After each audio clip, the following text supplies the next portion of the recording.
अभी आपके सामने स्टेज पर जवान फौज है हजरत इल्लामा मौलाना एसएम नजरुल साहब लम जानाई अल्लाहुम्मा सल्ली अला सय्यिदिना मौलाना मुहम्मद व अला अली सय्यिदिना मौलाना मुहम्मद। আজকে যে এই আসমানের নিচে আমরা বসবাস করছি, এই আসমান বানিয়েছেন কে? এই জমিন বানিয়েছেন কে? আমরা কাবাকে সম্মান করি, কাবাকে সামনে রেখে আমরা ইবাদত বন্দেগী করি। এই কাবা বানিয়েছেন কে? আল্লাহ। কার মাধ্যমে পেয়েছি? আল্লাহ যে কাবা বানালেন, আমরা পেলাম কাবা কার মাধ্যমে? আপনি বলবেন আমার নবীর মাধ্যমে। আমরা যে কোরআন পড়ি, এই কোরআনটা পেলাম কার মাধ্যমে? নবীর মাধ্যমে। আমরা যে নামাজ পড়ি, আপনাকে যদি বলি নামাজ পেলেন কোত্থেকে? আপনি বলবেন নবীর মাধ্যমে। আমরা যে রোজা রাখি, এই রোজা পেলেন কোত্থেকে? আপনি বলবেন নবীর মাধ্যমে। আমরা যে যাকাত দিই, দান খায়রাত এইগুলো করি, আমরা পেলাম কার মাধ্যমে? নবীর মাধ্যমে। আল্লাহ যে এক, কুল হুয়াল্লাহু আহাদ আল্লাহুস সামাদ, এই আল্লাহকে চেনালেন কে? নবী।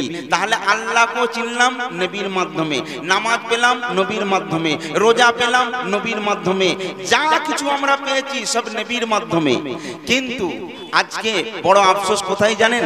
নবী আমাদের জন্য সব দিলেন, আমাদের জন্য নামাজ দিলেন, আমাদের জন্য রোজা দিলেন, আল্লাহর পথ আমাদের দেখালেন। আল্লাহর যে জান্নাত আছে, সেই জান্নাত পেতে গেলে কি করতে হবে সেটাও নবীর মাধ্যমে চিনলাম, নবীর মাধ্যমে জানলাম, নবীর মাধ্যমে বুঝলাম। আজকে আদমকে আমার মনে আছে, ইদ্রিসকে আমার মনে আছে, নূহকে আমার মনে আছে, মুসাকে আমার মনে আছে, দাউদকে আমার মনে আছে, সুলাইমানকে আমার মনে আছে। নবী যা দিয়েছেন আমরা নিয়েছি। নবী চাইনি কিছু, একটা জিনিস উনি চেয়েছিলেন। কি বলবো তো? কুল্লু আসআলুকুম আলাইহি আজরা ইল্লাল মুআদ্দাতা ফিল কুরবা। হে আমার সাহাবীরা, হে আমার উম্মতিনারা, তোমাদের জন্য আমি নামাজ দিয়েছি, রোজা দিয়েছি, কলমা দিয়েছি, যাকাত দিয়েছি, সব দিয়েছি। বিনিময়ে আমি কিছু চাইনি, শুধু একটা জিনিস চাই, সেটা তোমরা আমাকে দেবে না? আহা, আমার নবী সব দিয়েছেন, কিন্তু একটা জিনিস চেয়েছেন, সেটা হলো আমার আলের মোহাব্বত আমাকে দাও। সুবহানাল্লাহ, সুবহানাল্লাহ। বেশক আপনি কি এটা দেখেননি? আপনার দাউদকে মনে আছে, নূহকে মনে আছে, আদমকে মনে আছে, কিন্তু যে আল্লাহর রাসূল, যাকে আল্লাহ সৃষ্টি না করলে এই কুল কায়নাত সৃষ্টি করতেন না, সেই নবী মুহাম্মদ রাসূলুল্লাহ সাল্লাল্লাহু আলাইহি ওয়াসাল্লাম বললেন আমার আহলে বায়াতের মোহাব্বত আমাকে দাও। আল্লাহর রাসূল হাসান হোসেনকে এত মোহাব্বত করতেন, এত ভালোবাসতেন, এমনকি আল্লাহর রাসূল নামাজ যখন পড়তেন, ইমাম হুসাইন ওই মুহরের নবুয়তের উপরে খেলা করতেন, নামাজ লম্বা হয়ে যেত, ইমাম হোসেনের জন্য উঠতেন না। নবী কত মোহাব্বত করতেন তার নওয়াসাদের জন্য। আজকে সেই নওয়াসাদের জন্য আমরা ভালোবাসার বদলা আমরা কি দিয়েছি তাদেরকে? কি গো? আমরা ছুরি দিয়েছি। আজকাল দেখবেন মুসলমান লাঞ্ছিত, ঘৃণিত, পদদলিত, সমস্ত জায়গায় মুসলমান মার খাচ্ছে। এর কারণ কি খুঁজেছেন কি? এই কারণটা কি? আজকে মুসলমানদের সবাই সন্ত্রাস বলছে। আজকে দাড়িওয়ালা টুপিওয়ালাদের দেখলে লোক ঘৃণা করছে। আগে দাড়িওয়ালা টুপিওয়ালাদের দেখলে মানুষ কত সম্মান করত, কত ইজ্জত করত, কিন্তু আজকে সেই ইজ্জত নেই, সম্মান নেই। তার কারণ কি জানেন? তার একটাই কারণ, শুধু আহলে বায়াতের সাথে গদ্দারি, আর অন্য কিছু কারণ নেই, শুধু আহলে বায়াতের সাথে গদ্দারি। আজকে দেখবেন এখন অনেক রকম অনেক কিছু উঠেছে। আমি জিন্দেগিতে কারোর নামে বদনাম করিনি। আপনারা জানেন এই জগতে 20 বছর হয়ে গেল, সারা জীবন ইসলামের কথা বলে এসেছি, যেটা ভালো কথা সেটা বলে এসেছি। এখন তো বাবা ইউটিউবের জামানা, এখন হাজার হাজার মৌলবি বার হয়েছে, হাজার হাজার রকম ফতোয়া বার হয়েছে, হয় না বাবা? এ বলছে এইটা খারাপ, ও বলছে এইটা খারাপ, এ বলছে জিয়ারত হারাম, এ বলছে ওটা হারাম, এ বলছে হাত তুলে মোনাজাত করা হারাম। এরকম হচ্ছে না বাপ? একটা কথা মনে রাখবেন, আপনি তার কথা শুনবেন যে দেখবেন, যে আলেমের সঙ্গে আপনি সম্পর্ক করবেন, যাকে আপনি ভালোবাসবেন, আগে দেখবেন ওই আলেমের পাঞ্জাতনের শানে আহলে বায়াতের সঙ্গে রিশতা কেমন আছে, মোহাম্মত কেমন আছে। আপনি তার কথা শুনবেন, নাজাত পেয়ে যাবেন। বাকি অন্য কারোর কথা শোনার প্রয়োজন নেই, কারণ নবী আমার আলের মোহাব্বত চেয়েছেন। আহা হা, সে আহলে মোহাব্বত আমরা কজন দিতে পেরেছি? কি গো দিতে পেরেছি? দিতে পারি না। আসুন আজকে শুরুয়াতি কালাম, একটা কালাম আমি পাঠ করব, যেটা আমার কাছে ফরমাইশ আছে। এবং এই যে জান্নাত করে দুনিয়াটাকে জান্নাত রূপে সাজালেন কার জন্য? আপনার নবী, আমার নবী, দো জাহানের বাদশার জন্য, তাই না? কারণ আল্লাহ তাকে সৃষ্টি করেছিলেন সবার প্রথমে। এখানে ছোট্ট ছোট্ট ফরমাইশগুলো আগে সেরে নিই, তাহলে আমার কথাটা বলতে সুবিধা হবে। কারণ কমিটির ছেলেরা বারবার অনুরোধ করেছে, আমি আসার আগেও 20 বার বলেছে, এখনো আসার আগে হুজুর ওইটা আগে বলবেন, অন্য কোনো কথা চলবে না। কি কথা? কোরআন শরীফে লেখা আছে ওয়াবতাগু ইলাইহিল ওয়াসিলা, তাই না বাপ? ওসিলা মানে হলো মাধ্যম। এখন আমার বাপ আমার মাকে যদি বিয়ে না করতো, তাদের মিলন যদি না হতো, তাহলে কি আমার জন্ম হতো? হতো না। তাহলে মা বাপ হলো আমার জন্য মাধ্যম। আজকে আমি যে এখানে এসেছি গাড়িতে চড়ে, আমার গাড়ি যদি না থাকতো, তাহলে গাড়ি ছাড়া আমি হেঁটে আসতে পারতাম না এত দূর পথ, তাহলে গাড়িটা হলো আমার মাধ্যম। আজকে যে আমি কথা বলছি মাইক্রোফোনের সামনে, মাইক্রোফোনের সুইচ যদি অফ করে দেওয়া হয়, আমার কথাটা জোরে হবে না, তাহলে মাইকটা আমার জন্য মাধ্যম, ঠিক না ভুল? প্রত্যেকটা জিনিসের মাধ্যম প্রয়োজন আছে। আরে মাধ্যম ছাড়া কিছু হয় না। এখন তো বাবা রাগ করবেন না, এখন ওসব মাধ্যম ফাধ্যম কেউ চাই না, এখন সব ডাইরেক্ট চাই, ডাইরেক্ট আল্লাহ। আচ্ছা একটা আপনাকে প্রশ্ন করি, ধরুন একতলা, আমারও তো ভুল হতে পারে, তাই না? আপনারা জ্ঞানী গুণী শ্রোতা।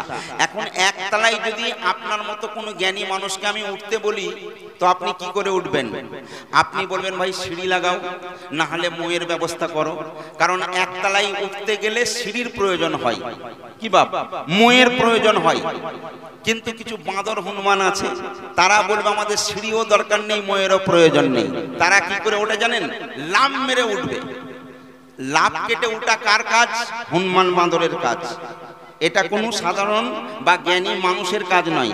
জ্ঞানী মানুষ জানে যে দুতলা পর্যন্ত যেতে গেলে সিঁড়ির প্রয়োজন দরকার। সিঁড়ি দিয়ে দিয়ে একতলা থেকে দুতলা, দুতলা থেকে তিনতলা যাওয়া যায়। আর হনুমান বাঁদরদের সিঁড়ির প্রয়োজন, ওরা সিঁড়ি থাকলেও সিঁড়ি নেবে না, ওরা লাভ কেটে ওঠা কাজ হলো হনুমান বাঁদরের।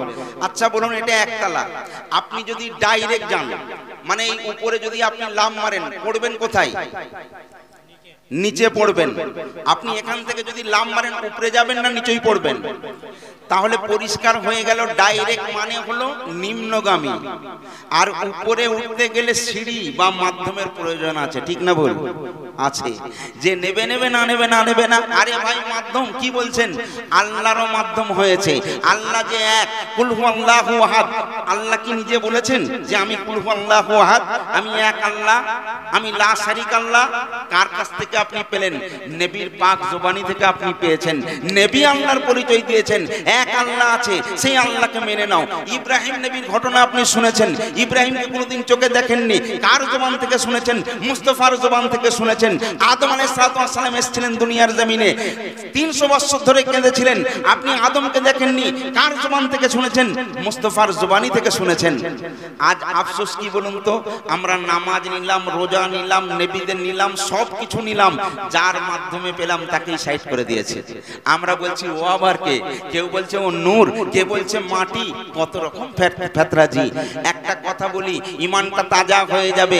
মাধ্যম কাকে বলে? একটুখানি ফলো করুন। যখন আসমান নেই, জমিন নেই, হাওয়া নেই, বাতাস নেই, কেউ নেই, এক আল্লাহ আছে। আচ্ছা বলুন, আমি আসার আগে ইনি বললেন যে এখন এসএম নজরুল আসছে, তাই তো আপনারা জানলেন। যারা আমাকে কোনোদিন দেখেননি মনে করলেন এটা এসএম নজরুল। ইনি যদি বলতেন এখন ভাই কুদ্দুস আলী আসছে, আমি স্টেজে এসে গেলাম, আপনারা কি ভাবতেন যে এটাই হলো কুদ্দুস? কারণ আপনি তো কোনোদিন দেখেননি, প্রথম। তাহলে পরিচয় আমার কাউকে করিয়ে দিতে হলো, আমার পরিচয় অন্যজনকে করাতে হলো। তো আল্লাহ চিন্তা করলেন আমাকে প্রকাশ হতে হবে, আমি যে এক আল্লাহ এটা জানাতে হবে। কার মাধ্যমে জানাবেন? কিভাবে জানাবেন? আল্লাহ পাক প্রকাশ হচ্ছেন কিভাবে দেখুন, একটা ছন্দ বললে আপনার মাথায় এসে যাবে। আল্লাহ পাক বলছেন,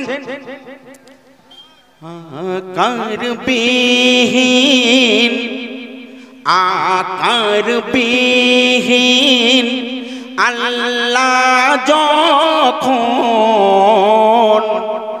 নিজের মাঝেতে নিজেই ছিলেন গোপন।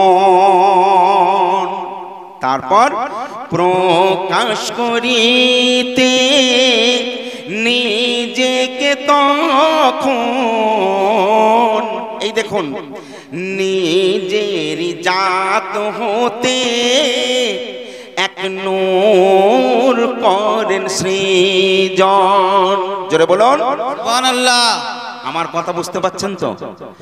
যদিও আমার গলা ধরা, একটু পরে আল্লাহ চাইলে ক্লিয়ার হবে, একটুখানি কথা বলে নি তো। আল্লাহ পাক কিছু নেই, হাওয়া বাতাস নদ নদী পাহাড় পর্বত কিছু নেই, এক আল্লাহ শূন্যে ভাসমান আল্লাহ পাক। এই দেখুন, এখান থেকে নূরি কাতরা একটা নূর সৃষ্টি করলেন সর্বপ্রথম, এবং সেই নূরটা আরশি আয়না হয়ে গেল। এখন দেখবেন আপনি কাকে কেমন দেখতে আপনি বলতে পারবেন? পারবেন না।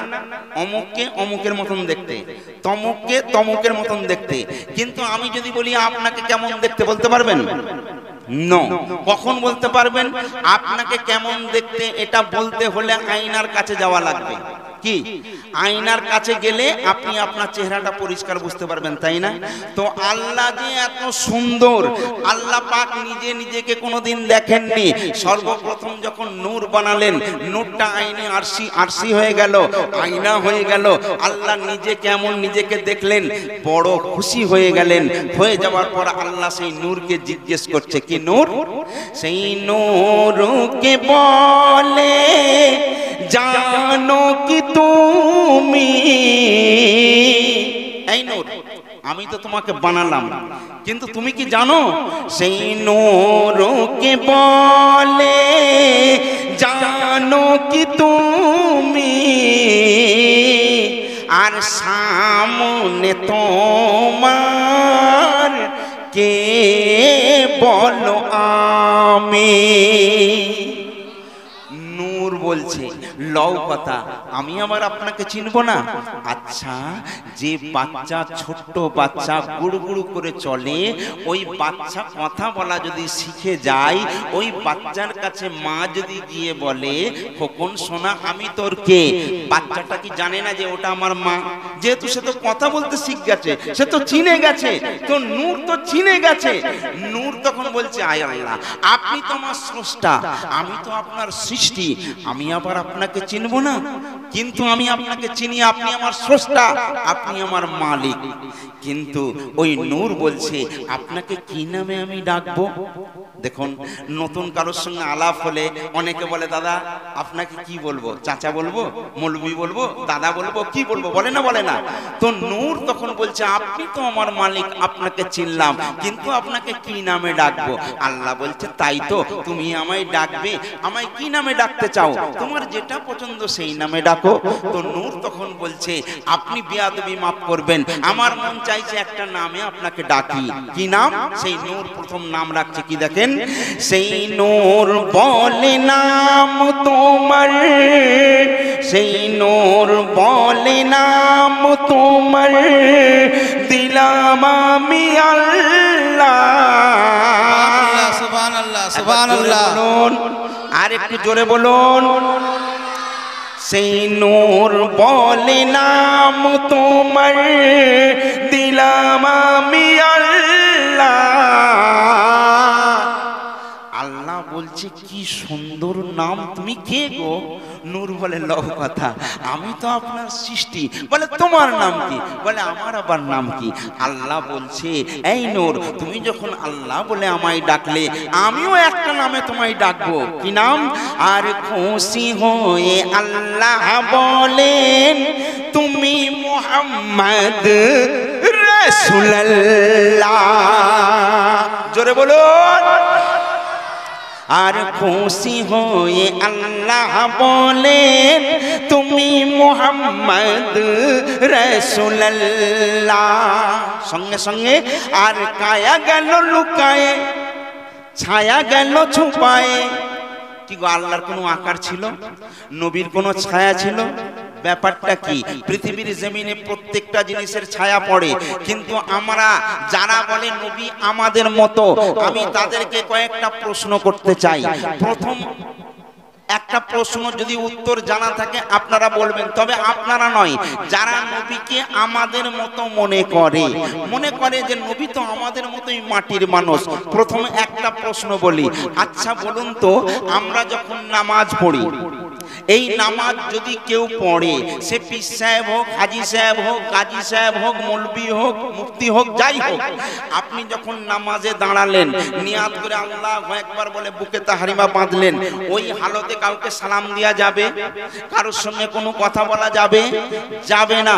আসসিরাতু মিরাজুল মুমিনিন, বান্দা আল্লাহর সঙ্গে দিদার করার জন্য দাঁড়িয়ে গেছে নামাজের মধ্যে, ওইখানে কোনো সালাম কালাম চলবে? চলবে না। আচ্ছা বলুন, আমরা যখন, কিন্তু আল্লাহ পাক বলছেন যারা আমার নবীর উপরে দরুদ ও সালামের নজরানা পাঠ করিস না, আল্লাহ পাক তার নবীকে বলেছিলেন যে এই আমার হাবিব, তোমাকে কে মানলো না মানলো ওটা ব্যাপার নয়, তুমি আমাকে মানবে, আমি তোমাকে মানবো, তামাম সৃষ্টি তোমাকে সালাম দেবে। কিন্তু নামাজের মাধ্যমে যখন আমরা যাই, আমরা পড়ি আত্তাহিয়াতু লিল্লাহি ওয়াস সালাওয়াতু ওয়া তাইয়্যিবাত, বলি না? তারপরে কি বলি? আসসালামু আলাইকা আইয়ুহান নবী, হে নবী আপনাকে সালাম দিই না? তাহলে নবীকে সালাম আপনাকে দিতেই হচ্ছে। আমার প্রশ্ন কোনখানে? আচ্ছা আপনার নবী আমার নবীও তো নামাজ পড়েছেন না পড়েননি? পড়েছেন। আমরা বলি আসসালামু আলাইকা আইয়ুহান নবী, আমার নবী তো নামাজ পড়েছেন, ওই জায়গায় আমার নবী কাকে সালাম দিয়েছিলেন? আমরা তো নবীকে সালাম দিলাম, হ্যাঁ, কিন্তু আমার নবীও তো নামাজ পড়েছিলেন, আমার নবী সালাম কাকে দিয়েছিলেন? এই প্রশ্নটা আমার রয়ে গেল। ভাইজান আমার যে কথা বলছিলাম, আল্লাহ পাক এই নূরকে সৃষ্টি করার পর এই নূরের জবান থেকে একটা মধুর বাণী, একটা উচ্চারণ হয়।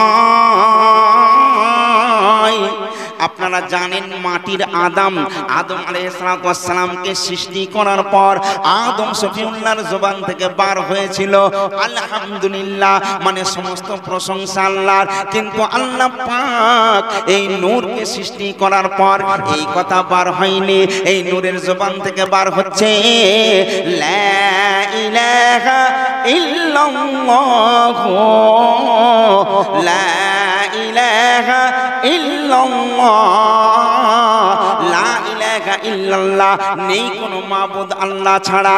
আল্লাহর প্রশংসা করতে লেগেছে। আল্লাহ রাব্বুল আলামিন বড় খুশি হয়ে গেলেন, সঙ্গে সঙ্গে নূরকে কাছে ডাকলেন, ডেকে বলছেন বন্ধু রে তুমি কি বললে আর একবার বলো। নূরের জবান থেকে আবার বার হয় লা ইলাহা ইল্লাল্লাহ। আল্লাহ বলেন বন্ধু রে তুমি যেমন আমায় লা ইলাহা ইল্লাল্লাহ বলে ডাকলে বন্ধু, আপনারা দেখবেন যারা আরবি জানেন, এই লা ইলাহা ইল্লাল্লাহর মধ্যে টোটাল 12টা অক্ষর। এই নামের মধ্যে কোনো নুকতা নাই, কোনো ভেজাল নাই, পুরা 12টা অক্ষর। আল্লাহ রাব্বুল আলামিন বলছেন বন্ধু আমায় 12টা অক্ষর দিয়ে আমার নামের প্রশংসা করলে, আমি আল্লাহ রাব্বুল আলামিন আমিও তোমার প্রশংসা করতে চাই। সঙ্গে সঙ্গে আল্লাহ বলেন বন্ধু তুমি হলে মুহাম্মাদুর রাসূলুল্লাহ। নারে তাকবীর, নারে তাকবীর, নারে রিসালাত, উলামায়ে আহলে সুন্নাত, নারে তাকবীর। ভাইরে আমার লা ইলাহা ইল্লাল্লাহ মুহাম্মাদুর রাসূলুল্লাহ, লা ইলাহা ইল্লাল্লাহ 12টা অক্ষর, মুহাম্মাদুর রাসূলুল্লাহ 12টা অক্ষর। আল্লাহ রাব্বুল আলামিন সঙ্গে সঙ্গে বলেন বন্ধু রে এই আমার বন্ধু আমি আল্লাহু আহাদ, আমার নাম যেমন আহাদ, এই আমার বন্ধু রে আমি তোমার নাম দিলাম আহমদ। আল্লাহ পাক এই আসমান জমিন কুল কায়নাত যা কিছু সৃষ্টি করেছেন, এই तमाम সৃষ্টির মালিক কে? तमाम সৃষ্টির মালিক হলেন আমার আল্লাহ। আল্লাহর নাম হলো রব্বুল আলামিন। আল্লাহ বলেন বন্ধু আমি আল্লাহ যেমন রব্বুল আলামিন এই আমার বন্ধু তোমাকে তামাম সৃষ্টির জন্য করে দিলাম আমা আরসালনাকা ইল্লা রাহমাতাল লিল আলামিন সুবহানাল্লাহ সুবহানাল্লাহ সৃষ্টির রব যেমন আল্লাহ তামাম সৃষ্টির জন্য রহমত করে আপনার নবী আমার নবীকে দুনিয়ার জমিনে প্রেরণ করলেন সুবহানাল্লাহ আজকে বলুন আমাদের কত বড় ভাগ্য সেই নবীর উম্মত হবার কারণে আহা সেই নবীকে তো আজকে দুঃখের বিষয় আমরা চিনলাম না আমার নবীর শানে কত কি গুস্তাকি বেয়াদবি করি আপনি কি জানেন আল্লাহ পাক বলছেন পৃথিবীর জমিনে যত খুশি গুনাহ করো গুনাহ করার পর যদি আমার কাছে মাপ চাও আমি মাপ দিয়ে দেব কারণ আমি রব্বুল আলামিন আমি আল্লাহ সব পারি একটা জিনিস আমি পারি না ও ভাই আল্লাহ তো মরাকে জিন্দা করতে পারে জিন্দাকে মুর্দা বানাতে পারে আমিরকে ফকির বানাতে পারে ফকিরকে বাদশাহী দিতে পারে পারে না চালাকে প্রধানমন্ত্রী করতে পারে অনেক কিছু আল্লাহ পারে না শেখ সিরাজ স্টেজে আসো হযরত কি জয়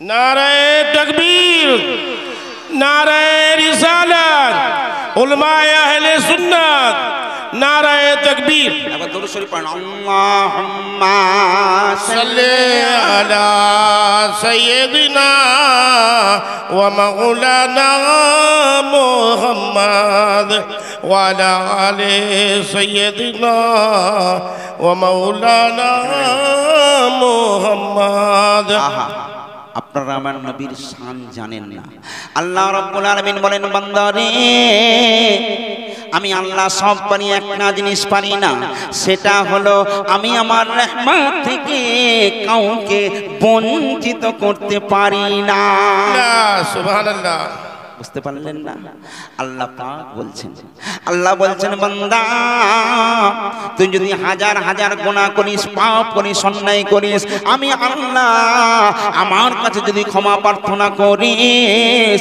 আমি আল্লাহ মাফ করে দেব তবে আমার বান্দারা একটা কথা মনে রাখিস যদি আমার হাবিবের উপরে গুস্তাকি করিস হাবিবের শানে বেয়াদবি করিস আমি আল্লাহ রব্বুল আলামিন ওই গুস্তাকির গুনাহটা কোনোদিন আমি মাফ করব না সুবহানাল্লাহ যারা নবীর শানে গুস্তাকি করো একটুখানি আমার কথাটা শুনে নাও এটা আমার কথা নয় হাদিস তিরমিজি শরীফের একটা ঘটনা আছে আপনারা জানেন আল্লাহ পাক পৃথিবীর জমিনে 1,24,000 পয়গম্বর পাঠিয়েছেন কোন মতে আছে 2,24,000 যাই হোক আপনি জানেন আল্লাহ পাক মেন কিছু পয়গম্বরকে কিছু কিতাব দিয়ে পাঠিয়েছিলেন তার মধ্যে উল্লেখযোগ্য যেমন 4 জন যেমন দাউদ আলাইহিস সালামকে জব্বুর দিয়েছিলেন হযরতে ঈসা রুহুল্লাহকে ইনজিল দিয়েছিলেন হযরতে মুসা কালিমুল্লাহকে তাওরাত দিয়েছিলেন তাই না বাপ আপনার নবী আমার নবীকে তো কোরআন দিয়েছেন এইবারে দেখুন এই তাওরাতের মধ্যে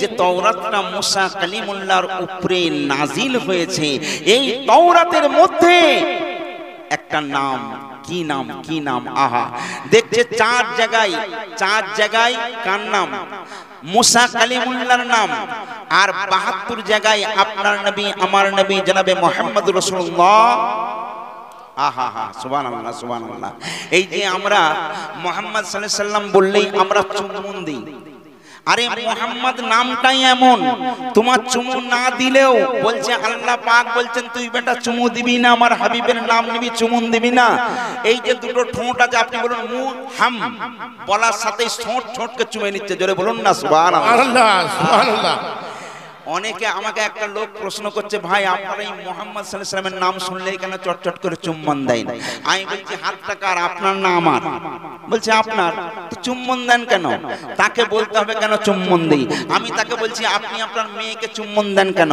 আপনার স্ত্রীকে চুম্বন দেন কেন মাসুম বাচ্চাকে চুম্বন দেন কেন কি ফতোয়া আমি আমার নবীকে মহব্বত করি তো ভালোবাসি তাতে আপনার কি আসে যায় আমি বহুদিন আগে আমার প্রোগ্রাম ছিল মালদা, আমি হাওড়া থেকে টিকিট কেটেছি, ট্রেনে করে যাচ্ছি, এত ভিড়, আমার চালু টিকিট, রিজার্ভেশন হয়নি, তো বসার জায়গা নেই। ওই মানে জেনারেল কামরায় একজন ভদ্র মহিলা, তারা দুজন আর তারা স্বামী আর একজনকে বসাতে, 3-4 জন বসে আছে, জায়গা নেই, একটু খুব কষ্ট হচ্ছে, দাঁড়িয়ে দাঁড়িয়ে যাচ্ছি।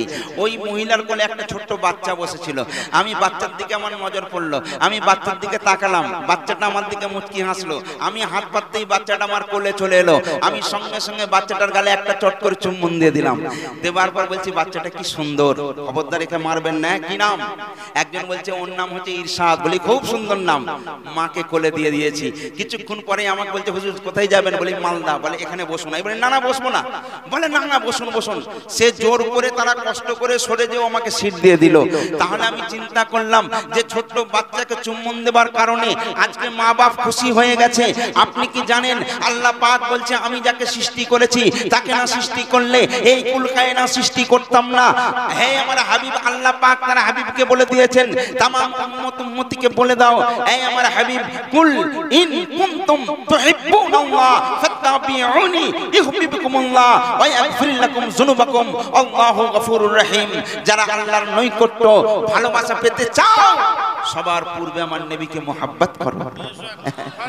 আর নবী বলছেন আমার মুহাব্বত পেতে হলে আমার আহলে বায়াতকে মুহাব্বত করো। সুবহানাল্লাহ। আহলে বায়াত বলছেন আমার মুহাব্বত পেতে গেলে, আমার মুহাব্বত পেতে গেলে, আমাদের মুহাব্বত পেতে গেলে ওলি আল্লাহকে মুহাব্বত করো। সুবহানাল্লাহ। ওলি আল্লাহ বলছেন আমাদের মুহাব্বত পেতে গেলে মা বাপের খিদমত করো। সুবহানাল্লাহ। প্রত্যেকটা জিনিসে মুহাব্বত, মুহাব্বত না হতি তো কুছ ভি না হোতা। একটা লোক, সেই লোকটা জাহান্নামী হয়েছে, এই সরি জান্নাতি। আর একটা লোক বহু নেককার, কিন্তু সেই লোকটা জাহান্নামী হয়েছে। ব্যাপারটা কি? বহুদিন আগে হযরত মুসা কালিমুল্লাহর জামানায় একটা লোক ছিল, সেই লোকটা ছিল বড় বেয়াদব।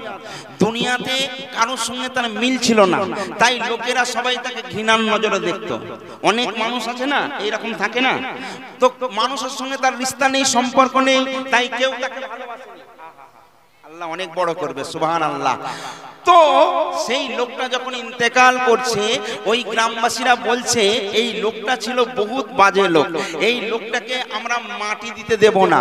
আর হিন্দু পাশে হিন্দু গ্রাম, তারা বলছে আমাদেরকে দিলে শ্মশানেও পোড়াত দেব না। বলছে তাহলে লোকের অবস্থাটা কি হবে? বলছে ওকে বাঁশ দিয়ে 3 মাতানির মোড়ে খাড়া করে দেব, কাক চিল এসে ওকে মাংসগুলো ছিঁড়ে ছিঁড়ে খাবে। এই রকম একটা ফাইসাল্লা করেছে। আল্লাহ বলছে যাকে দুনিয়ার মানুষ চেনে তাকে আমি চিনি না, যাকে কেউ চেনে না তাকে আমি আল্লাহ চিনি, যদি হাবিবের মোহাব্বত তার মধ্যে থাকে। জোরে বলুন না সুবহানাল্লাহ। তো মুসা কালিমুল্লাহকে বলছে আল্লাহ হুকুম দিয়েছে, মুসা অমুক গ্রামে চলে যাও। কেন না সেই গ্রামে একজন মানুষের ইন্তেকাল হয়েছে, তার নাম অমুক, তার কাফন দাফন জানাজা সব তুমি নিজে হাতে করবে। মুসা পয়গম্বর আল্লাহর হুকুম নিয়ে আসছেন। ওই গ্রামে এসে লোক যখন পৌঁছালেন, সমস্ত গ্রামের লোকজনগুলো গিয়ে বলছে আসসালামু আলাইকা ইয়া মুসা কালিমুল্লাহ, আমাদের কত বড় খুশনসিব, আপনার মতো পয়গম্বরের কদমের ধুলো আমাদের গ্রামে পড়েছে। কি খবর হুজুর? হযরতে মুসা কালিমুল্লাহ বলেছেন যে আল্লাহ পাকের হুকুম নিয়ে আমি এখানে এসেছি, তোমাদের গ্রামে অমুক নামে এক ব্যক্তির ইন্তেকাল হয়েছে। বলল হ্যাঁ।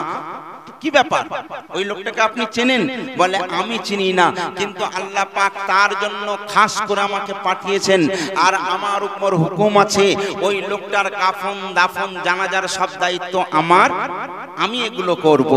সমস্ত লোকজন মুখের দিকে তাকায়, কেউ মিচমিচ করে হাসে, মিটমিট করে হাসে, আর সবাই বলা বলি করে।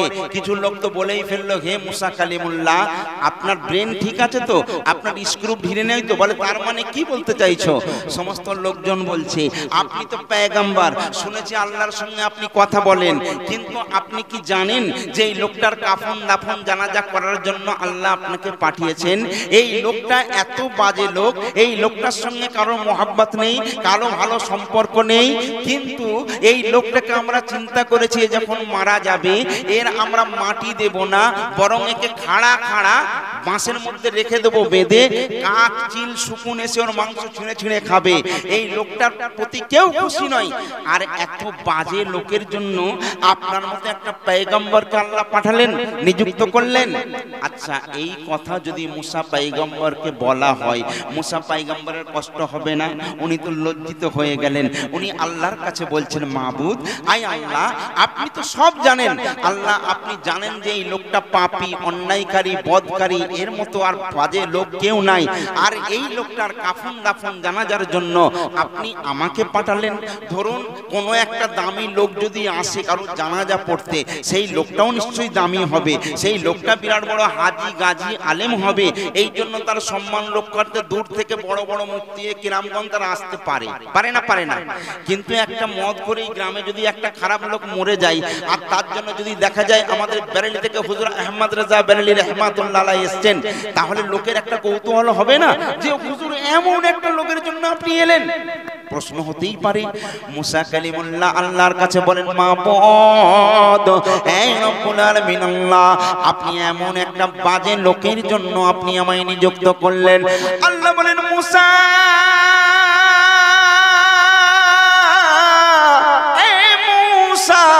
দুবারা ওই লফজ উচ্চারণ করো না, মুসা। তুমি কি জানো আমি বলেছি যাকে দুনিয়ার মানুষ চেনে আমি তাকে চিনি না। যে আমার হাবিবের মোহাব্বতের মানুষ, আমি আল্লাহ রাব্বুল আলামিন আমার হাবিবের সম্মানের জন্য তাকে আমি মূল্যবান করে দেব। সুবহানাল্লাহ, সুবহানাল্লাহ। ওই লোকটার পরিচয়টা তুমি হয়তো জানো না। দুনিয়ার মানুষ ওকে খারাপ ভাবে, ঠিক আছে, কিন্তু ওই লোকটা ছিল শিক্ষিত জ্ঞানী, ও ছিল তাওরাতের হাফেজ। ও তাওরাত শরীফটা প্রত্যেকদিন শুভ শাম ও পাঠ করত, পাঠ না করেও খাওয়া দাওয়া করতো না। কিন্তু যখনই আমার হাবিবুল্লাহ মুহাম্মাদুর রাসূলুল্লাহ সাল্লাল্লাহু আলাইহি ওয়াসাল্লামের নামটা ও যখন দেখতে পেত, ও সঙ্গে সঙ্গে তাওরাতটা মুখের মধ্যে নিয়ে মুহাম্মদের সঙ্গে ঠোঁটে বসা দিত আর চোখে বুকে বোলাতো। আমার হাবিবুল্লাহকে এত মুহাব্বত করতে, এত ভালোবাসতো। আমি আল্লাহ রাব্বুল আলামিন ওর দুনিয়ার কোনো আমল আমি দেখি না। আমি শুধু আমার হাবিবকেও মুহাব্বত করত, আমার হাবিবকে মুহাব্বত করত। তাই সম্মান স্বরূপ, ওর সম্মান স্বরূপ আমার হাবিবুল্লাহকে যেহেতু মুহাব্বত করত, তাই আমি আল্লাহ রাব্বুল আলামিন, আমি চাই না দুনিয়ার কেউ সাধারণ মানুষের ইমামতি করে নামাজ আদায় করুক, জানাজা পড়ুক। আমি এই জন্য তোমার মতো এই জামানার মুজাদ্দিদ, এই জামানার পয়গম্বরকে দিয়ে ওর সম্মান স্বরূপ কাফন দাফন জানাজার দায়িত্ব আমি তোমার হাতে অর্পণ করলাম। বুঝতে পারলেন না? সুবহানাল্লাহ। শুধু নবীকে মোহাব্বত করতে বলে, নবীকে ভালোবাসতে বলে। এ ভালোবাসা কত দামি, কত দামি! আহা হা হা, নবীকে যে ভালোবাসে, যে একবার দেখে দিল তার কুরবান হয়ে যায়, মাশাআল্লাহ। দুনিয়ার সব কিছু সে ত্যাগ করতে রাজি, কিন্তু নবীরকে ত্যাগ করতে সে রাজি না। নবীর মোহাব্বতটাই এমন ছিল। ওগো, নবী আমার যখন যেতেন সমস্ত কিছু নবীর সঙ্গে কথোপকথন করেছেন। আজকে অনেক বিয়াদবরা মনে করে যে নবী আমার মতো, তোমার মতো, তিনিও মানুষ।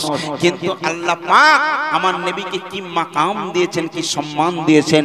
আল্লাহ পাক বলছেন, আমার সঙ্গে যদি বিয়াদবি করো আমি আল্লাহ মাফ করে দেব, কারণ আমি রহমান, আমি রহিম, আমি দাতা, আমি দয়ালু।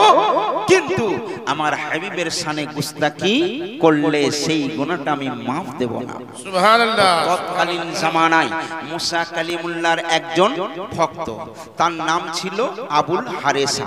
এই হারেসা যখনই কিতাব পড়ছে তো সঙ্গে সঙ্গে মুহাম্মাদের নাম দেখতে পেয়ে জ্বলে গেল। এখনো কিছু মানুষ আছে না নেই, নবীর নাম শুনলেই তারা জ্বলে খাক হয়ে যায়। বলছে ঈদ মিলাদুন নবী কেন মানাতে হবে? বলে না বাপ। আরে আমার আল্লাহ খোদ মানিয়েছেন, ফেরেশতাদের নিয়ে মানিয়েছেন। শুধু তাই নয়, সমস্ত পয়গম্বররাও নবীর শানে জশ্নে ঈদুল মিলাদুন নবী করেছেন। জোরে বলুন না সুবহানাল্লাহ। সুবহানাল্লাহ। দলিলের কথা বলতে গেলে অনেক সময় চলে যাবে, পরে কথা হবে। আগে মেন কিছু কথা আপনাদের সামনে আমি তুলে ধরি, এটা আমার প্রয়োজন আছে বলে মনে করি, দরকার আছে। ভাইরা আমার নবীর শানে গুস্তাকি করো না, বেয়াদবি করো না। আমার নবী পাকের শানে সামান্যতম গুস্তাকির মানে ফলাফল কি হতে পারে জানেন? এই দেখুন, এটা জানলে, এটা শুনলে ইমানটা তাজা হয়ে যাবে। তো লোকটার নাম কি বললাম? আবুল হারেসা। এই আবুল হারেসা যখনই তাওরাত পড়ে, নবীর নাম দেখে রেগে আগুন জ্বলে খাক হয়ে যায়। সঙ্গে সঙ্গে আল্লাহর নবীর নামটা কাটছে, আবার নবীর নাম দেখতে পাই, আবার কাটছে, আবার নবীর নাম আসে, আবার কাটছে। আল্লাহ বলছেন সব আমি পারি, আমার হাবিবের শানে বেয়াদবি আমি সইতে পারি না। এখন ধরে নিন, উদাহরণস্বরূপ বলি, আপনার সঙ্গে আমার খুব মোহাব্বত, খুব ভালোবাসা, ঠিক আছে? বিরাট জান কাটাকাটি। আপনি থাকেন জজকোট বা আপনি থাকেন গুজরাট। এখন আপনি 5 বছর পর বাড়ি এসেছেন, আপনার একমাত্র ছেলে বলছে, আব্বু তোমার সঙ্গে আজকে আমি বাজারে যাব, ঝোঁক ধরেছে। আপনার একটাই মাত্র ছেলে, আপনি তাকে নিয়ে যাবেন না? যাবেন না। কারণ প্রত্যেকটা ছেলে মেয়ে মা বাপের কলিজার টুকরা। ছেলেকে কোলে তুলে নিয়েছেন, ছেলে বাপের কোলে চড়ে বাজারে যাচ্ছে মিষ্টি খাবে বলে, আরো অন্যান্য জিনিস কিনবে বলে। আমি এখন মৌলভী সাহেব, আমার সঙ্গে ওই 5 বছর পর দেখা। আমি বললাম, সেলিম ভাই আসসালামু আলাইকুম। আপনি বললেন ওয়ালাইকুম আসসালাম। আমি বলছি কেমন আছেন? আপনি বলছেন ভালো আছি। আমি বললাম চলুন চা খেতে যাই। আর আপনাকে বলছি, আপনার সাথে এটা কে? আপনি বলছেন এটা আমার ছেলে। আমি ছেলেটাকে আপনার কোল থেকে নামিয়ে নিয়ে বললাম, ওইখানে ঘর তো, পালা, তুই এখন পালা। আপনাকে কাঁধে জড়িয়ে ধরে আপনাকে নিয়ে যাচ্ছি। আপনার ছেলেটা কাঁদতে কাঁদতে চলে যাচ্ছে। আপনি চা খেতে যাবেন? আপনি খুশি হবেন আমার প্রতি? ভালোবাসা থাকবে আমার প্রতি? কারণ আপনার সন্তানকে অপমান করে তাড়িয়ে দিয়েছি, ভাগ পালা, আর আপনাকে নিয়ে যাচ্ছি পোলাও খাওয়ালে কি আপনি খুশি হবেন? হবেন না। কিন্তু আমি যখন জিজ্ঞেস করলাম এটা কে, আপনি বললেন আমার ছেলে। আমি সঙ্গে সঙ্গে কোনো কথা না বলে আপনার ছেলেকে কোলে তুলে নিলাম। বলি ভাই একটু দাঁড়ান। দোকানে গিয়ে সব থেকে বড় একটা মিষ্টি কিনে ছেলেকে দিলাম, চট করে চুমু খেয়ে নিলাম। খেয়ে নিয়ে আপনাকে বললাম, ভাই পরে কথা হবে, সময় একদম নেই, চলে গেলাম। আমার প্রতি আপনার মোহাম্মত বাড়বে না কমবে? আরো বেড়ে যাবে, বাড়বে না? আল্লাহ বলছেন আমি যাকে সৃষ্টি না করলে কুল কায়না সৃষ্টি করতাম না। আল্লাহ পাক বলছেন আমি হলাম মালিক, সবাই আমার গোলাম। কি? তামাম বিশ্ব, তামাম পৃথিবীতে যা কিছু আল্লাহ সৃষ্টি করেছেন সব কার গোলাম? আল্লাহর গোলাম। আসমান কার প্রশংসা করে? আল্লাহর। জমিন কার প্রশংসা করে? আল্লাহর। আচ্ছা, আল্লাহ হলো সবার মালিক, আল্লাহর কোনো কাজ থাকতে পারে? মালিকের তো একটাই কাজ, মালিকের কাজ হলো হুকুম করা, কোন হয়ে যাও। কি? মালিকের কাজ হলো হুকুম করা, এইটা কর, এই জিবরিল এই ওহিটা নিয়ে ওই জায়গায় পৌঁছে দে। আল্লাহ পাকের কাজ হলো হুকুম দেওয়া, তাই না? আল্লাহ হলো মালিক, মালিকের কোনো কাজ নেই। ভাইরে আমার, কিন্তু সেই মালিক বলছেন আমারও একটা কাজ, এই কাজটা তোমরা বুঝবে না, তবে শুনে নাও। আল্লাহ রাব্বুল আলামিন বলছেন আমার কাজ হলো বিসমিল্লাহির রহমানির রহিম, ইন্নাল্লাহা ওয়া মালাইকাতাহু ইউসাল্লুনা আলান নবী ইয়া আইয়ুহাল্লাযীনা আমানু সাল্লু আলাইহি ওয়া সাল্লিমু তাসলিমা। আল্লাহ বলছেন শুধু আমি নয়, আমার অসংখ্য ফেরেশতা মণ্ডলীদের সাথে নিয়ে আমার হাবিবের উপর দরুদ ও সালামের নজরানা পাঠ করে। সুবহানাল্লাহ, সুবহানাল্লাহ। আর আপনাকে আমাকে বলছেন না ইয়া আইয়ুহাল ইনসান, ইয়া আইয়ুহান নাস, এইটা আল্লাহ বলছেন না, বরং আল্লাহ বলছেন ইয়া আইয়ুহাল্লাযীনা আমানু, হে ঈমানদার, তোমরা যারা ঈমানদার তারা বেশি বেশি আমার হাবিবের উপর দুরূদ শরীফের সালামের নজরানা পাঠ করো।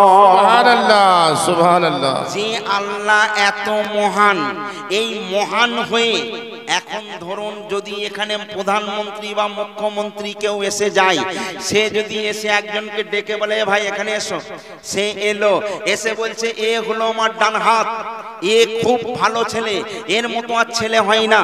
আচ্ছা, প্রধানমন্ত্রী বা মুখ্যমন্ত্রী যদি ওর পরিচয় দিয়ে দেয় তাহলে নিশ্চয়ই সে অনেক মহান, না হলে প্রধানমন্ত্রী বা মুখ্যমন্ত্রী এত বড় পদে গিয়ে এই সামান্য মানুষের প্রশংসা করতো না, তাহলে ইনি অনেক মহান।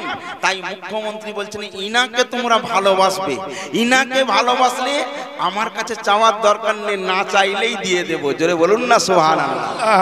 তো যে আল্লাহ পাক এত মহান, সে যার প্রশংসা করে তিনি কত মহান, বলুন বলুন, তিনি কত মহান। আজকে আমরা বাবা বুঝতে পারি না, বুঝতে পারি না নবীর শান কি তাই জানি না। দেখেন আমার নবীর শান আল্লাহ দিয়েছেন। তো এই আবুল হারেসা দেখছে যেখানে নবীর নাম কাটছে। আপনার যেমন ছেলেকে পাঠিয়ে দিলে আপনার কষ্ট হয়, আল্লাহর কি কষ্ট হয় না? আল্লাহর ফেরেশতারা আরশে মুআল্লায় হালচাল ফেলে দিয়েছে। এই মাবুদ, আজকে আবুল হারেসা আপনার হাবিবের শানে গুস্তাকি বেয়াদবি করছে। এই বেয়াদবির সাজা কি? সঙ্গে সঙ্গে রব্বুল আলামিনের দরবার হতে ওই আবুল হারেসার উপরে গজব নেমে এলো, এমন একটা গজব নেমে এলো, সঙ্গে সঙ্গে আবুল হারেসা লুটিয়ে পড়লেন মাটির জমিনে। তার হাতগুলো ছোট ছোট হয়ে গেল, পাগুলো ছোট ছোট হয়ে গেল, বিরাট বড় একটা লেজ হয়ে গেল, মুখটা লম্বা হয়ে গেল, একটা পশুর রূপে রূপান্তরিত হলো। বুঝতে পারেননি? আমার একটা ক্যাসেট ছিল, ক্যাসেটের নাম টিভি কবরের আযাব, হয়তো শুনেছেন। ওই ক্যাসেটটার লক্ষ লক্ষ ক্যাসেট বিক্রি হয়েছে। আমি যখন ওয়ান করেছিলাম তাতে দেখিয়েছিলাম যে একটা মেয়ে টিভিতে শৌখিন ছিল, তার যখন মৃত্যু হলো টিভি সহ তাকে দাফন করতে হয়েছিল, সেটা ওয়ান ছিল। 2 নম্বর, একটা মেয়ে যখন মারা গেল তার কবরের মধ্য থেকে ওই খেজুর, মুখওয়ালা খেজুর হয়ে গিয়েছিল, তার মাংস ছিঁড়ে ছিঁড়ে খেয়েছিল। 3 নম্বর যখন করলাম টিভি কবরের আযাব, তাতে একটা মেয়ে যুবতী নারী গিরগিটি হয়ে গিয়েছিল কোরআনকে অপমান করার কারণে। এগুলো আপনারা দেখেছেন। কিয়ামতের আলামত শুরু হয়ে গেছে বাপ। তো এই আবুল হারেসার রূপটা একটা পশুর রূপে রূপান্তরিত হলো। এই পশুটাকে আপনারা চেনেন, এই পশুটার নাম কি জানেন? গোসাপ। বোঝেন? গোসাপ দেখেছেন? যাকে গোয়ারকেল বলে বা গোসাপ বলে, এই গোসাপের আকার ধারণ করলো। তার ভাষা তো গোসাপের ভাষা, গোসাপ বোঝে। আপনার ভাষা আমি বুঝবো, আপনি কি কুত্তার ভাষা বুঝবেন, গরুর ভাষা বুঝবেন? কিন্তু তাদেরও ভাষা আছে, তাদের ভাষা তারা বোঝে। বোঝে না? বোঝে না? সবার ভাষা সবাই বোঝে না। হ্যাঁ, একদিন একটা ঘটনা মনে পড়ে গেল। হাওড়া ব্রিজ দেখেছেন? হাওড়া ব্রিজের উপরে একটা পাগলা উঠে গেছে, একদম উপরে মাথায়। এইবারে চারিদিকে পুলিশ থেকে শুরু করে যত রকম দমকল বাহিনী, কল বাহিনী, হাজার হাজার লোক, পাগলা নেমে এসো, তুমি পড়ে গেলেই মরে যাবে, কোথায় উঠেছো? পাগলা বলছে আমি নামবো না, আমি এইখান থেকে জান দিয়ে দেব। একটা মানুষ জান দিয়ে দেবে, হ্যাঁ লোক তাকে বাঁচাবে না? কত রকম জাল টাল কত কি এনেছে লোক, কত কি বলছে, পাগলা তুমি নামো, তুমি না নামলে পড়ে মারা যাবে। পাগলা বলছে আমি নামবো না, আর খালি এইরকম করছে। লোক মনে করলে এই পড়লো আর মরে শেষ হয়ে গেল। হঠাৎ দেখা যায় একটা ছেঁড়া জামা গায়ে দিয়ে একটা পাগলা হেঁটে হেঁটে এসে একটা ইন্সপেক্টরকে বলছে, পুলিশ ইন্সপেক্টরকে, ও ইন্সপেক্টর সাহেব, তোমাদের ভাষা চোর বোঝে, তোমাদের ভাষা চোর বোঝে, আর পাগলার ভাষা পাগলা বোঝে। তোমরা হাজার হাজার লোক ওকে নামতে বললে ও নামবে না। বলে তাহলে? বলে আমিও পাগলা, ও পাগলা, আর আমি বললেই ও নেমে যাবে। সব লোক তাকে ছেকে ধরেছে। বলে তুমি কি করে নামবে, তুমি নামাবে, তুমি কি জাদু জানো নাকি? বলে আমি কিছুই জানি না, কিন্তু আমি ওকে নামাতে পারি। বলে কি করে নামাবি? বলে এই দেখো খেলা। বলে একটা পকেট থেকে ভোটা ব্লেড বের করেছে, ভূতা ব্লেড। ব্লেড নিয়ে বলছে ওই উপরের পাগলা। সে বলছে কি? বলে তুই নামবি? বলে না না না, আমি নামবো না, আমি নামবো না। বলে তবে এই হাওড়ার ব্রিজটা এক্ষুনি কেটে ফেলবো। এই দেখ ব্লেড দেখতে পেয়েছিস তো, আধখানা ব্লেড দিয়ে হাওড়ার ব্রিজ কেটে ফেলবো।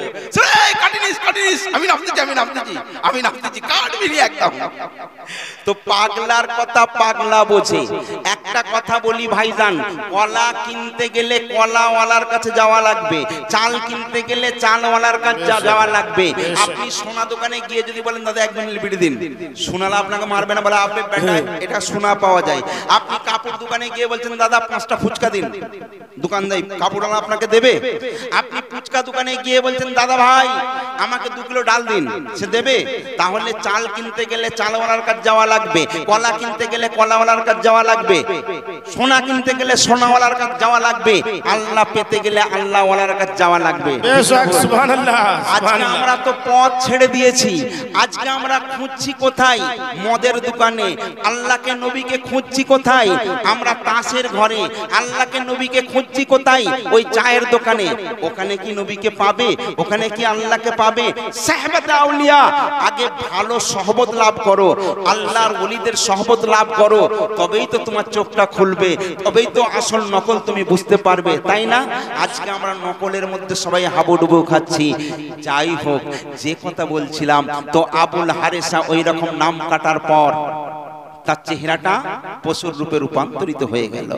ভাইরে আমার, সঙ্গে সঙ্গে আবুল হারেসা চিন্তা করলো আমি এখন যাব তো কোথায় যাব? বাড়ির মধ্যে পৌঁছে গেলেন। বাড়ির মধ্যে গিয়ে দরজায় গিয়ে ঠক ঠক করে আওয়াজ দেয়। বিবি বার হয়েছেন, দরজা খুলে দেখছেন নিচে ওই একটা বিরাট বড় যন্ত্র। সঙ্গে সঙ্গে বাড়ির ভেতর থেকে একটা লাঠি নিয়ে এসে ধুম ধাড়াক্কা মারতে লেগেছে। কারণ তার বিবি তো গোসাপের ব্যবহার ভাষা বুঝতে পারে না, এত মার মেরেছে।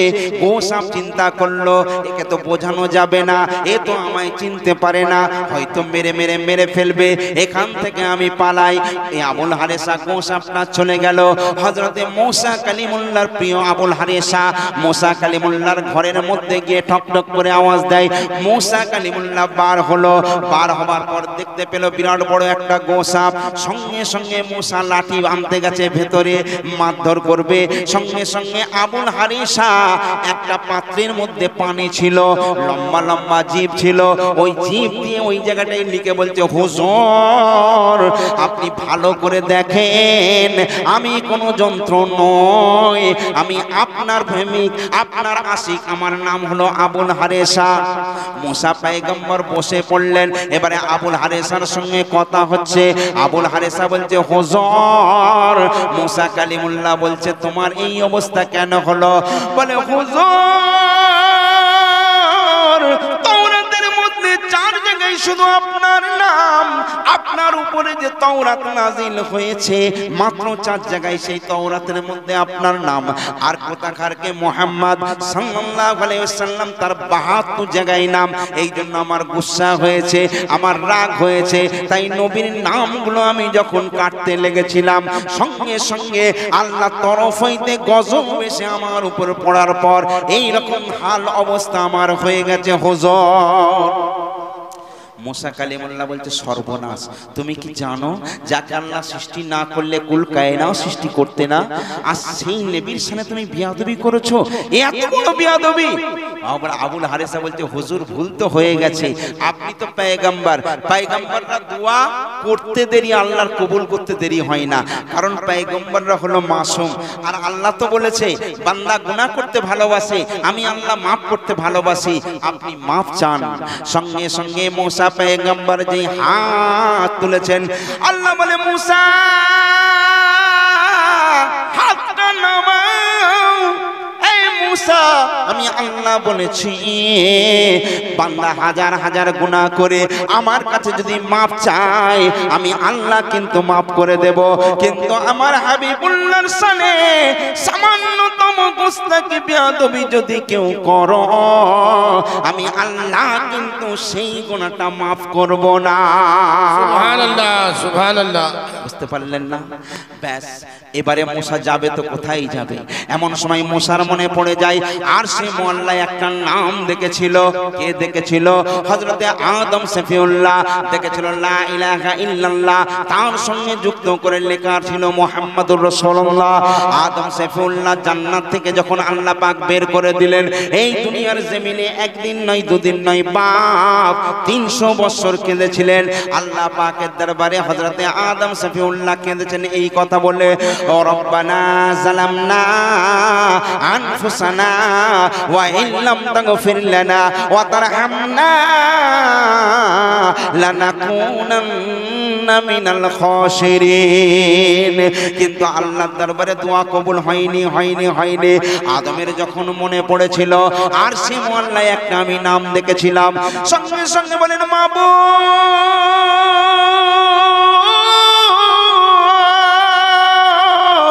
ওই আরশে মোল্লায় যে নাম আমি দেখেছিলাম মুহাম্মাদুর রাসূলুল্লাহ, আল্লাহ ওই নামের সাদকা দিলাম, আপনি কি আমার গুনাহ মাফ করবেন না?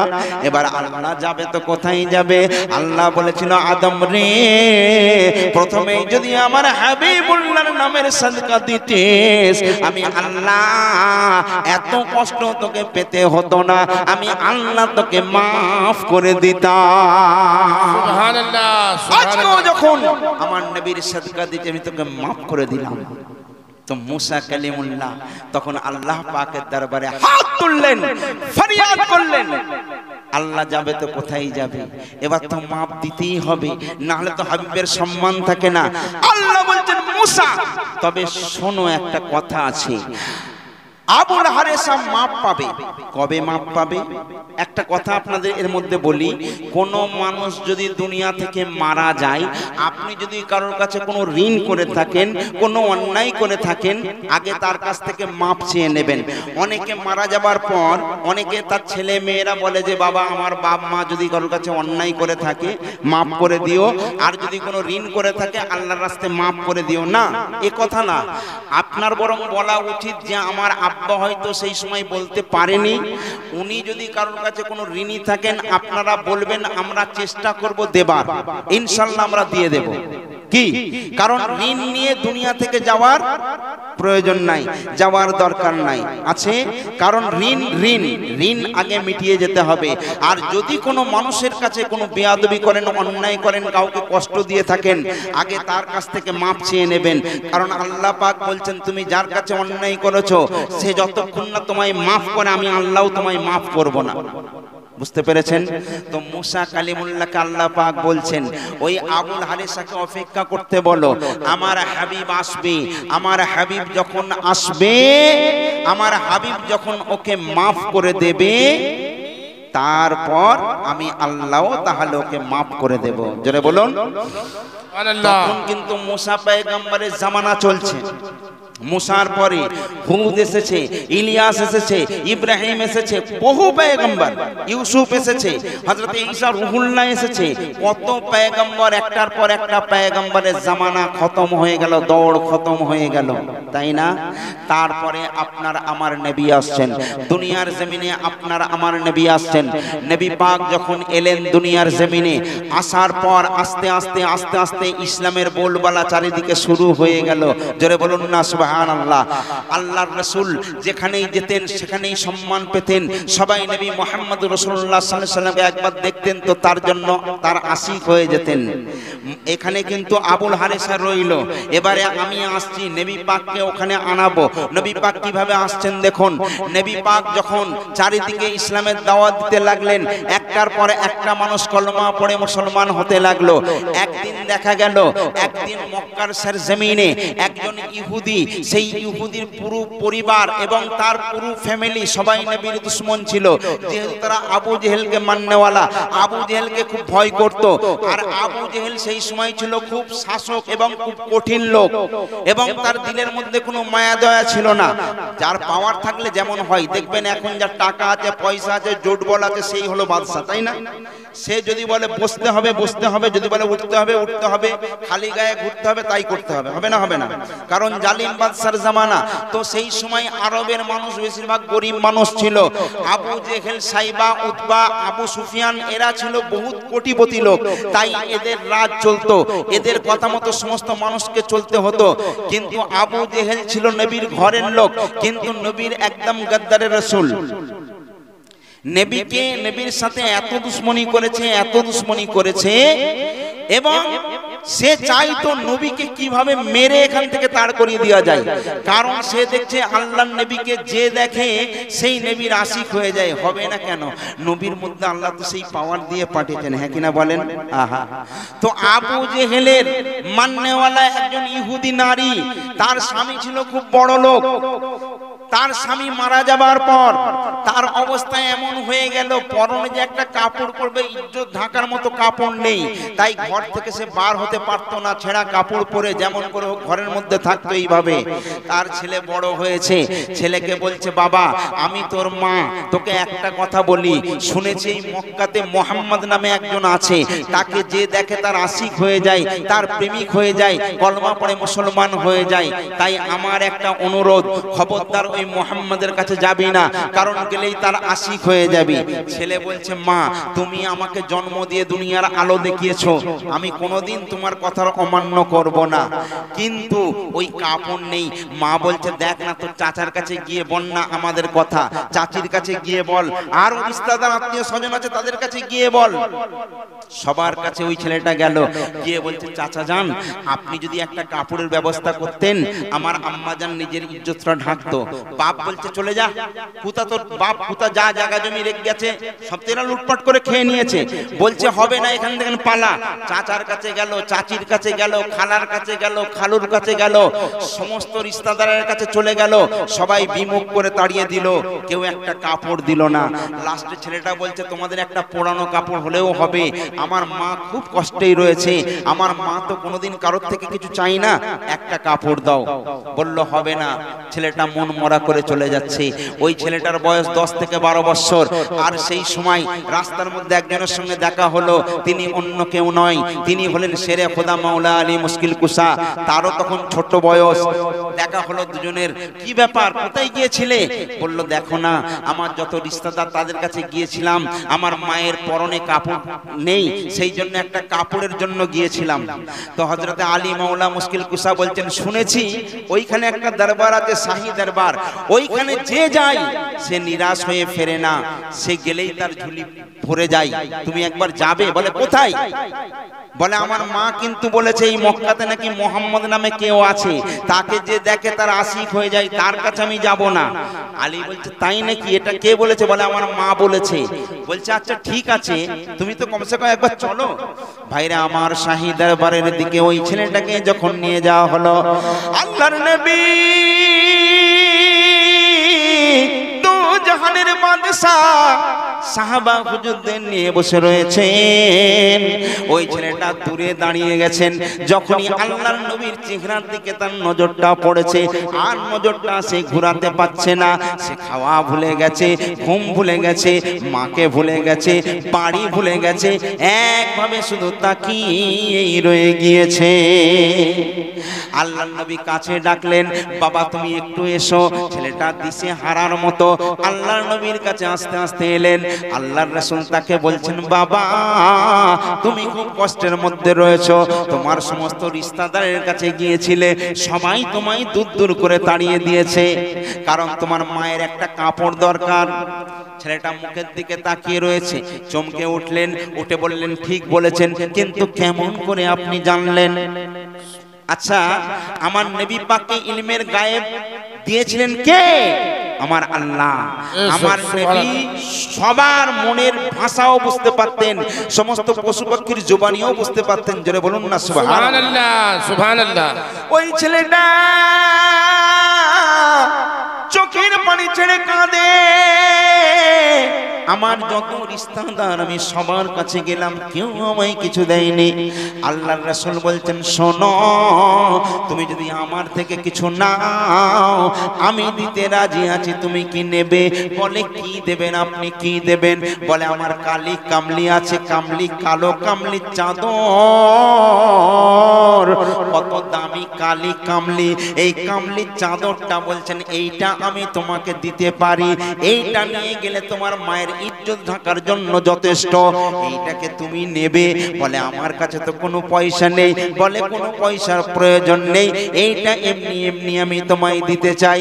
ছেলেটা বলছে কিন্তু আমার মা বলেছে না চাওয়াই ফিরি ফিরি কোনো জিনিস কারোর থেকে নিবি না, একটুখানি অপেক্ষা করুন, আমার আম্মা জানকে একবার জিজ্ঞেস করি। আল্লাহর রাসূল বলছেন যাও। এইবারে ছেলেটা মায়ের কাছে গেছে, মায়ের কাছে গিয়ে বলে মা